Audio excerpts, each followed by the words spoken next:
بھائیو اور دوستو، اگر ایمان کی حرارت دل میں ہے تو سجدے کی تڑپ ہونی چاہیے، اللہ رب العزت کی یاد آنی چاہیے، اللہ رب العزت کی قربت کا شوق پیدا ہونا چاہیے۔ اگر ایسا نہیں تو یقین جانیں دل کے اندر جو پنپ رہا ایمان ہے وہ کہنے کے لیے تو ہے مگر حقیقت میں نہیں ہے، کیونکہ آگ ہو اور جلائے نہ، سورج نکلا ہو اور روشنی نہ ہو، یا اس کی تپش اور اس کی حرارت نہ ہو، تو ایمان کو اگر گرہن لگا ہو تو پھر سجدے کی تڑپ نہیں ہوتی۔ جس طرح سے سورج کو گرہن لگا ہو تو اس کے اندر روشنی نہیں ہوتی بلکہ بے نور ہوتا ہے اور اس کے اندر حرارت اور تپش نہیں پائی جاتی۔ اگر سورج نکلا ہے اور حرارت نہیں اور روشنی نہیں تو اس کا مطلب ہے کہ سورج بے نور ہے، اور ایمان ہے اور سجدے کی اور نماز کی اور رب کی رضا جوئی کی، اس کی خوشنودی کے حصول کی طلب نہیں تو ایمان ہے مگر بے نور ہے۔ ایسا شخص ایمان کا دعویٰ تو کر رہا ہے مگر ایسے شخص کا ایمان نور سے خالی ہے، ایمان کی ایمانیت سے بے بہرا اور پیدل ہے۔ میرے بھائی میرے دوست، میں نے ایک حدیث پڑھی ہے، 2-3 جگہ سے آیات پڑھی ہے۔ اللہ رب العزت نے ایک جگہ پہ تذکرہ کیا قرآن میں، منافقوں کا تذکرہ کیا اور منافقوں کی بری صفات کا تذکرہ کرتے ہوئے کہا وَلَا يَأْتُونَ الصَّلَاةَ إِلَّا وَهُمْ كُسَالَىٰ، وہ نماز کو آتے تو ضرور ہیں مگر سستی کے ساتھ، بد دلی کے ساتھ، دل نہیں لگتا۔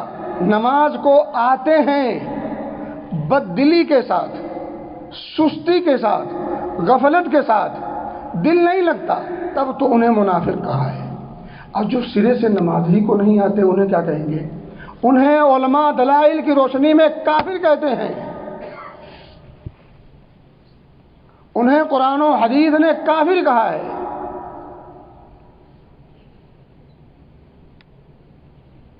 جو نماز کو سستی کے ساتھ آتے ہیں، نماز میں غفلت برتتے ہیں، نماز میں جی نہیں لگتا، کبھی پڑھ لی کبھی چھوڑ دی، ایسے لوگوں کو قرآن نے منافق کہا ہے۔ اور جو سرے سے نماز نہیں پڑھتے انہیں علماء نے کافر کہا ہے۔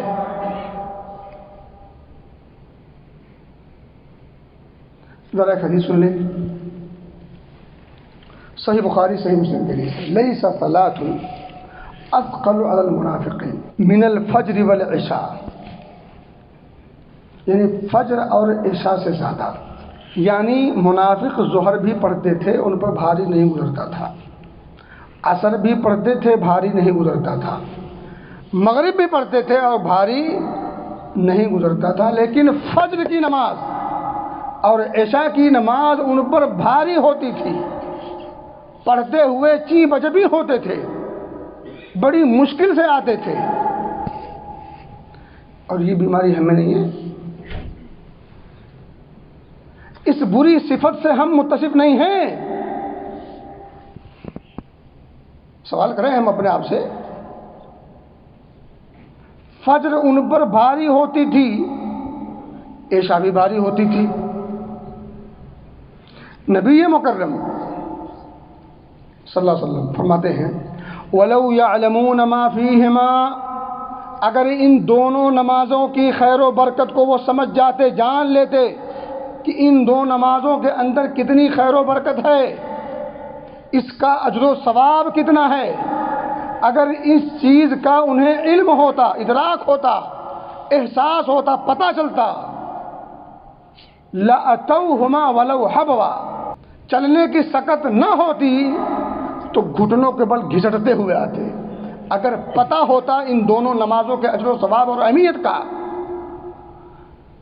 اس کا مطلب یہ ہے کہ منافق کو ان دو نمازوں کے اجر و ثواب کا اور اس کی اہمیت کا پتہ نہیں تھا صحیح معنوں میں، یا پتہ تو تھا مگر اس کی اہمیت کو وہ سامنے نہیں رکھتے تھے۔ اب ہمیں کیا پریشانی ہے ہمیں پتہ نہیں ہے یا ہمارا ایمان نہیں ہے یا اور کوئی مسئلہ ہے، مسئلہ صرف شیطنت ہے اور کچھ مسئلہ نہیں۔ ہم جانتے ہیں نماز کی اہمیت کو، ہمیں پتہ ہے اس کے اجر و ثواب کو، ہمیں پتہ ہے اس کی فرضیت کا، لیکن اس کے بعد یہ موٹائی ہے، موٹائی یہ بدماشی ہے اور شیطنت ہے اور کچھ نہیں۔ شیطنت کے علاوہ اسے کچھ اور دوسرا رنگ، دوسرا نام نہیں دے سکتا۔ ایک مسلمان اور نماز سے اتنا دور،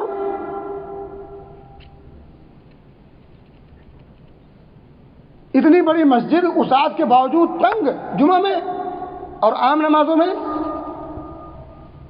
اور فجر میں۔ نبی مکرم کیا فرماتے ہیں، لَأَتَوْهُمَا وَلَوْ حَبْوًا، گھٹنوں کے بل گھسٹ گھسٹ کے اگر آنا پڑتا تو وہ گھسٹ کے آتے اگر ان دو نمازوں کی اہمیت کا انہیں اندازہ ہوتا۔ یہ نمازیں جنت میں داخلے کا سبب ہے، اور بالخصوص فجر اور عصر کی نماز۔ من صلی البردین دخل الجنہ، جس شخص نے ان دو ٹھنڈے وقتوں والی نماز کا اہتمام کیا جنت میں داخل ہو گیا، جنت کا ٹکٹ اسے مل چکا۔ دخلہ ماضی کا صیغہ، شبہ نہیں۔ تو ہم نماز میں کتنے کوتاہی کے شکار ہیں یہ کسی کو بتانے کی ضرورت نہیں، میں نے صرف آپ کو ہنٹ اشارہ کیا بس۔ میرے بھائی، میرے دوست، یہ قرآن و احادیث کی باتیں ہیں، یہ فرض ہے، اس میں نہیں ہے کہ یہ کسی امام کے ہاں جائز ہے، کسی کے امام کے ہاں ناجائز ہے، کسی امام کے ہاں یہ ہے، کسی امام کے ہاں وہ ہے۔ یہ کوئی اختلافی مسئلہ نہیں ہے، یہ واجب اور فرض ہے، اس میں کسی کا کوئی اختلاف نہیں ہے۔ یہ اس کا اور اس کا مسئلہ نہیں، یہ ہم سب کا مسئلہ ہے، ہم سب اس پر متفق ہیں، مگر نماز نہ پڑھنے پر بھی ہم نے اتفاق کر لیا ہے۔ یہ بہت بڑی بد نصیبی ہے۔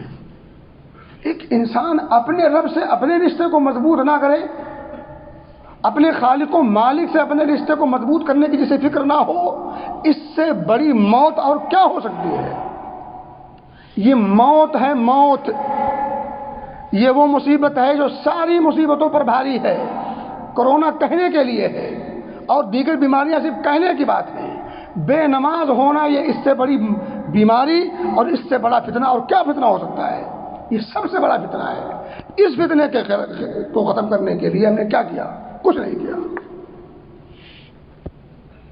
جو سب سے بڑا فتنہ ہے، جو سب سے بڑی بیماری ہے، جو سب سے بڑی مصیبت ہے، اس مصیبت کے تعلق سے ہمارے کانوں میں جوں نہیں رینگتی۔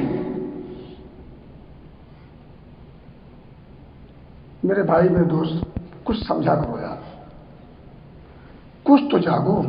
کب جاگو گے؟ کب یہ احساس پیدا ہوگا اپنے رب سے، اپنے اس رب سے جس نے پیدا کیا ہے بغیر کسی مطالبے کے۔ ہم نے اور آپ نے اس سے مطالبہ نہیں کیا تھا کہ پیدا کر دے ہمیں، اور یہ صحت، یہ تندرستی، یہ نوکری اور یہ آرام اور یہ اور وہ، یہ سب کچھ اس کا فضل ہے۔ جس ذات نے، جس رب نے بغیر مطالبے اور طلب کے یہ ساری نعمتیں دی ہیں، اس رب سے تعلق جوڑنے کے لیے، اس رب کو منانے کے لیے ہمارے پاس کوئی اسکیم نہیں، ہمارے پاس کوئی منصوبہ نہیں، ہمیں کوئی فکر نہیں۔ اگر ہم نماز نہیں پڑھتے، نوٹ کر لیجئے، کسی کو برا لگے، لگے 1000 بار لگے، پھر لگے، مردہ ہے وہ شخص، اس دھرتی پر جیتا جاگتا مردہ ہے جو نماز نہیں پڑھتا۔ وہ زندہ نہیں ہے، وہ شخص مردہ ہے ایمان کا۔ میرے بھائی، یہ حقیقت ہے، اور حقیقت میں کڑواہٹ ہوتی ہے، حقیقت میں کڑواہٹ ہوتی ہے، اور یہ کڑواہٹ برداشت کرنا پڑے گا، اس کے علاوہ کوئی چارہ کار بھی نہیں۔ یا تو سدھار پیدا کر لے، یا تو یہ کڑواہٹ برداشت کرے۔ بیماری ہوگی، انجیکشن لگے گا، انجیکشن لگے گا، درد ہوگا، یا تو بیماری درست ہو جائے یا پھر یہ انجیکشن اور یہ دوا کی کڑواہٹ اور اس کا درد جھیلنا پڑے گا۔ نبی اکرم صلی اللہ علیہ وسلم ذرا آپ سنیں کیا فرماتے ہیں۔ کہتے ہیں ذکر عند النبی صلی اللہ علیہ وسلم رجل نام لیلہ حتی اصبح، ایک آدمی تھا جو رات کو سو جاتا تھا اور اٹھتا کب تھا؟ جب صبح ہو جاتی تھی، جیسے ہم اٹھتے ہیں 6:30 بجے 6:45 بجے اٹھے اور کلا کیا، مسواک کیا، منجن کیا اور چل پڑے رزق کے حصول کے لیے، رزاق کو بھول کر کے، چھوڑ کر کے، رزاق کو بھول کر کے رزق کے حصول کے لیے 6:45 بجے اٹھ کے نکلتے ہیں، اور جس نے رزق مقدر کر رکھا ہے اس کے لیے 3:30 بجے اٹھنا گوارا نہیں۔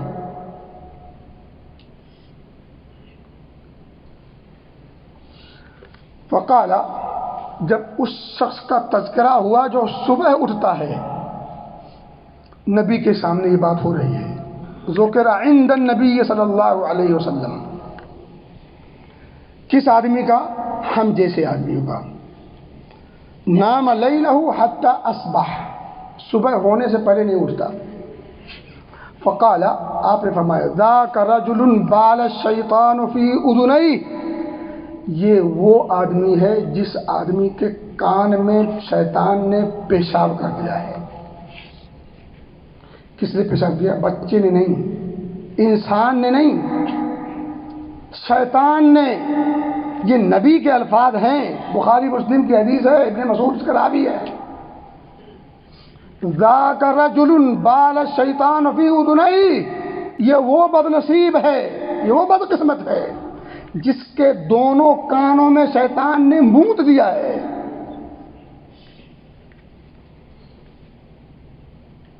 یہ نبی کے الفاظ ہیں، ترجمانی میں کر رہا ہوں صرف۔ اور دوسری حدیث میں آتا ہے کہ جب انسان سوتا ہے تو اس کی گدی پر بیٹھ کر کے شیطان 3 گرہیں لگاتا ہے۔ وہ 3 گرہیں کھلتی کب ہیں؟ پہلی کب کھلتی ہے؟ حدیث میں فَإِنِ اسْتَيْقَظَ فَذَكَرَ اللَّهَ، جب وہ نیند سے بیدار ہوتا ہے اور اللہ کا ذکر کرتا ہے، انحلت عقدہ، ایک گرہ کھل جاتی ہے، ایک گانٹھ کھل جاتی ہے۔ وَإِن تَوَضَّأَ، اور جب وضو کرتا ہے، انحلت عقدتان، 2 گرہیں کھل جاتی ہیں۔ دونوں کام نہیں کرتے۔ کان میں لیڈ لگا کر گانا سنتے ہوئے جو سوئے گا وہ نیند سے بیدار ہو کر اللہ کا ذکر کرے گا، توفیق ہی نہیں ہوگی، توفیق نہیں ہوگی۔ فَإِذَا صَلَّى، اور جب نماز پڑھ لیتا ہے، انحلت العقد، 3 گرہیں کھل جاتے ہیں۔ اس کا مطلب کیا ہوا کہ اگر آدمی بیدار ہو کر اللہ کا ذکر نہ کرے، وضو کر کے نماز نہ پڑھے، تو یہ گرہیں کھلتی نہیں ہیں، بچی رہتی ہیں۔ اب آدمی جب شیطان کی لگائی گئی گرہوں میں بند ہو تو پھر اس کی زندگی میں عبادت کا رنگ ہو، رب سے قربت ہو، دینداری ہو، احساس ہو، شعور ہو، سوال ہی پیدا نہیں ہوتا، سوال ہی پیدا نہیں ہوتا۔ حدیثیں بہت ساری ہیں، کتنے ہمارے بھائی ہیں جو نماز پڑھتے ہیں، 5 وقتہ پڑھتے ہیں، اللہ توفیق دے، مزید ہمت حوصلہ دے، لیکن فجر کی نماز جماعت سے نہیں پڑھتے، بعد میں پڑھتے ہیں۔ باقی نمازوں کا اہتمام کرتے ہیں 4 کا، 5 ہی رہ جاتی ہے۔ نماز جان بوجھ کر کے اگر کوئی شخص چھوڑتا ہے، متعمدن، جان بوجھ کر، فقط کفر، کفر، فقط کفر، نبی کے الفاظ ہیں۔ شاید کچھ سمجھ میں آ جائے، اللہ کرے سمجھ میں آ جائے۔ فجر کی نماز میں ایک ندا لگائی جاتی ہے، الصلاۃ خیر من النوم، نماز نیند سے بہتر ہے۔ کسی نے بڑی پیاری بات لکھی ہے، کیوں لأن النوم استجابہ لنداء النفس، انسان کا جو نفس پکارتا ہے نیند کے لیے اور رب پکارتا ہے نماز کے لیے۔ رب پکارے نماز کے لیے، نفس پکارے نیند کے لیے، کون سی چیز بہتر ہے؟ الصلاۃ خیر من النوم، نماز بہتر ہے۔ دل کہتا ہے ذرا سو لیتے ہیں، تھوڑا آرام کر لیتے ہیں، 3 بجے اٹھیں گے پھر 7 بجے اٹھنا ہے، نیند ڈسٹرب ہوتا ہے۔ سبحان اللہ، الفاظ دیکھیں، نیند خراب ہو جاتی ہے۔ یہ سوچ آنے سے پہلے انسان کو مر جانا چاہیے۔ یہ سوچ کہ فجر کی نماز کے لیے اٹھنے سے نیند خراب ہوتی ہے، اس سوچ کے آنے سے پہلے انسان کو مر جانا ہی بہتر ہے۔ آگے لکھتا ہے لکھنے والا کہ لأن النوم موت والصلاۃ حیات، نیند موت ہے، یہ وقتی موت ہے۔ آدمی جب سوتا ہے تو مر جاتا ہے وقتی طور پر۔ آپ دعا پڑھتے ہیں اللہم بسمک اموت و احیا، یہ میں مر رہا ہوں اور جی رہا ہوں میرے نام سے۔ انسان جب سوتا ہے تو وہ مر جاتا ہے۔ نوم موت ہے، والصلاۃ حیات، نماز زندگی ہے، زندگی۔ اسی طرح سے لأن النوم راحۃ للبدن، نیند سے انسان کے جسم کو ذرا تھوڑی سی راحت ملتی ہے اور وقتی ہوتی ہے۔ کتنا آپ سو لیں پھر 4 گھنٹے بعد تھکاوٹ ہوگی۔ راحۃ للبدن، یہ بدن اور جسم کو تھوڑی سی راحت ملتی ہے۔ لیکن والصلاۃ راحۃ للروح، روحانی بیداری آتی ہے اس سے، روح کو اس سے سکون اور راحت حاصل ہوتی ہے۔ لأن المؤمن والکافر یشترکان فی النوم، نیند سب کو آتی ہے، مومن کو بھی کافر کو بھی، لیکن والصلاۃ لا یصلیھا الا المؤمن، نماز تو صرف مومن ادا کرتا ہے۔ نیند مومن اور کافر سب برابر ہیں اس میں، مومن کو بھی نیند آتی ہے سوتا ہے، کافر کو بھی نیند آتی ہے سوتا ہے، لیکن نماز صرف مومن پڑھتا ہے۔ مومن کے علاوہ کسی اور کا یہ کام اور یہ مشغلہ اور یہ وظیفہ نہیں ہے۔ بھائی کاش کی سمجھ میں آ جاتا۔ اور ایک بات یاد رکھیں، یہ نماز پڑھنا نہ پڑھنا یہ سب اس کی توفیق سے ہے، اس کی توفیق کے بغیر یہ اتنا اہم کام ہو ہی نہیں سکتا۔ اتنی بڑی عظیم دولت اور ایمان کا کلمہ پڑھتے ہوئے اگر یہ توفیق نہ ملے تو اس سے بڑی مصیبت، اس سے بڑی بدنصیبی اور اس سے بڑا فتنہ اور کیا ہو سکتا ہے۔ حقیقت یہ ہے کہ اگر انسان کی زندگی میں نماز نہیں تو وہ شخص مردہ ہے۔ لکھ جائیے، اب اس کو لے کے جائیے آپ، وہ شخص مردہ ہے، اس شخص کی زندگی عکارت ہے، اس شخص کی زندگی کا اس سے کوئی فائدہ نہیں، فضول زندگی ہے اس کے لیے۔ اگر اس کی زندگی میں نماز نہیں، اگر اس کی زندگی میں رب سے اپنے رشتے کی مضبوطی نہیں، اپنے رب سے رشتے کی مضبوطی کی سب سے بڑی اور واضح دلیل یہ نماز ہے۔ نماز کے بغیر زندگی ادھوری ہے۔